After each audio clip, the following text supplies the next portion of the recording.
Republican Kentucky Senator Rand Paul has taken another swipe at his arch-nemesis, Anthony Fauci, claiming that the former head of the National Institute of Allergy and Infectious Diseases is not really retired and is still working for the government.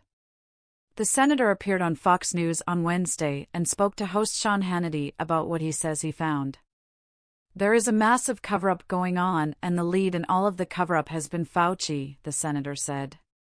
We now have information that he is still working for the government even though he says he is retired. It is my belief that he is worried about being indicted and so he continues to work so he will get legal protection under the federal government. This is wrong on every level of it and we are going to get to the bottom of it. We are sending a letter to find out what the actual status of his employment is, he said to the host. Is he retired? Is he still getting a federal detail? There is a lot of stuff going on, but at the top of every sort of concern we have it is Tony Fauci, he said. A week ago, Paul said that he believes Fauci weaponized the government to get people on board with dismissing the COVID lab leak theory. This guy weaponized the NIAID. He weaponized it to get his supporters, the senator said. At first, they said, my goodness. It came from a lab. And then, all of a sudden, they changed their mind. They got more money. They got more grants. He used that grant-making authority, who gets it, and he weaponized government to get what he wanted, he said, and that was the cover-up. House Republicans led by Judiciary Committee Chair Jim Jordan of Ohio are reportedly building a case against Fauci, according to a breaking report on Friday.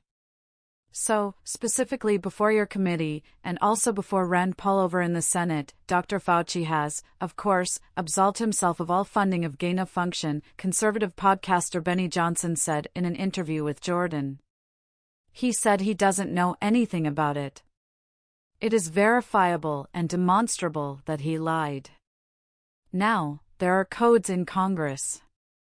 I have a code right here, 18 U.S. Code 1001. 1001, Jordan responded. Statements, false statements to Congress, Johnson noted. Says you can be imprisoned for 8 years if you lie to Congress. It seems like there has never been a more clear-cut case of some individual lying to Congress. Yeah, there could be a referral, but you would refer to the Biden Justice Department, Jordan responded. I don't know that. They're going to pursue that, but you can definitely do that. You could have to have one of the committees, the Senate Judiciary Committee, could do a referral. I doubt they will with the Democrats in charge.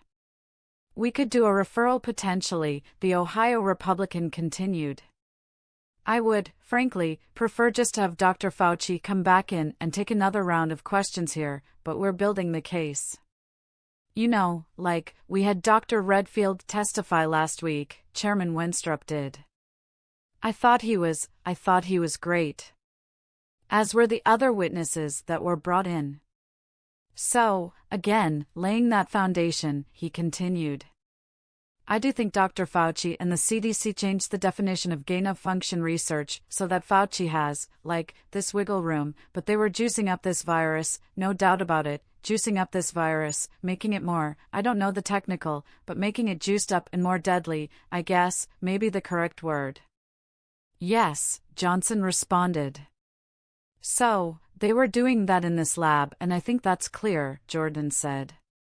So, we'll just have to see as we move through this investigation. Paul issued a brutal statement to Fauci, formerly the country's lead immunologist, as he was set to retire in December. Fauci, who declared that he had no regrets about how he handled the pandemic, was asked in an interview if there was anything he would do differently regarding the COVID-19 outbreak. I'm the first to admit I'm far from perfect, but when you say do over, I really can't see something that I would do completely over, Fauci said.